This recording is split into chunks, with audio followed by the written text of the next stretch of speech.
উজান থেকে নেমে আসা পাহাড়ি ঢল আর টানা বৃষ্টিতে টাঙ্গাইলের যমুনা সহ সবকটি নদীর পানি বেড়েছে। পানি বৃদ্ধির সঙ্গে সঙ্গে জেলার সদর ও গোপালপুর উপজেলায় দেখা দিয়েছে তীব্র নদী ভাঙন। এরই মধ্যে নদীগর্ভে বিলীন হয়েছে ঘরবাড়ি ও ফসলি জমি। হুমকিতে পড়েছে ঢাকা তারাকান্দি সড়ক সহ বহু স্থাপনা। মোহাইমিনুল ইসলাম হৃদয়ের প্রতিবেদন, জানাচ্ছেন মিশাল বিনতে আনোয়ার। উজান থেকে নেমে আসা পাহাড়ি ঢল আর টানা বৃষ্টিতে ফুঁসে উঠেছে টাঙ্গাইলের যমুনা নদী। হু হু করে বাড়ছে পানি, আর তার সঙ্গে পাল্লা দিয়ে শুরু হয়েছে নদী ভাঙন। জেলার সদর উপজেলা চরপৌলি এবং গোপালপুর উপজেলার নলিন বাজার, শাখারিয়া ও উত্তর পাথালিয়া এলাকায় এখন শুধুই ভাঙনের আর্তনাদ।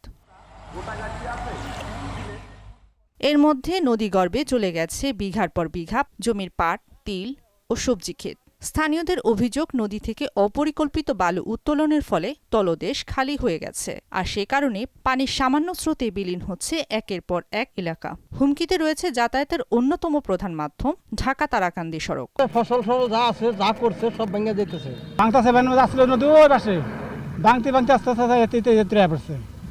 রাস্তা ভেঙে জায়গা, তাহলে আমার তো থাকার উপায় নাই। এই রাস্তা যদি ভেঙে যায় তাহলে দেখা যাবে এই নদী আপনার অনেক ক্ষতিগ্রস্ত হবে মানুষ। ভাঙন ঠেকাতে আপৎকালীন ব্যবস্থা হিসেবে জিওব্যাগ ফেলেছে পানি উন্নয়ন বোর্ড। 20টি পয়েন্টে ইতিমধ্যে আমাদের মহাপরিচালক মহোদয়ের নির্দেশক্রমে আমরা কাজ বাস্তবায়ন শুরু করেছি। ইতিমধ্যে অনেক কাজ সমাপ্ত হয়ে গেছে।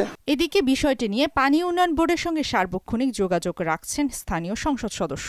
দ্রুতই দৃশ্যমান পদক্ষেপের আশ্বাস দিয়েছেন তিনি। যাতে না ভাঙে এবং বাজারের কোনো ক্ষতি না হয় খবর নেব। যদি উত্তর পাথালিয়া এরকম কোনো ঘটনা ঘটে থাকে তাহলে আমি পানি উন্নয়ন বোর্ডের সাথে কথা বলে ব্যবস্থা নেব।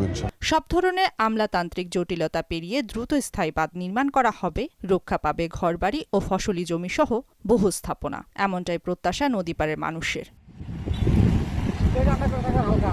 মিশাল বিনতে আনোয়ার, মোহনা সংবাদ।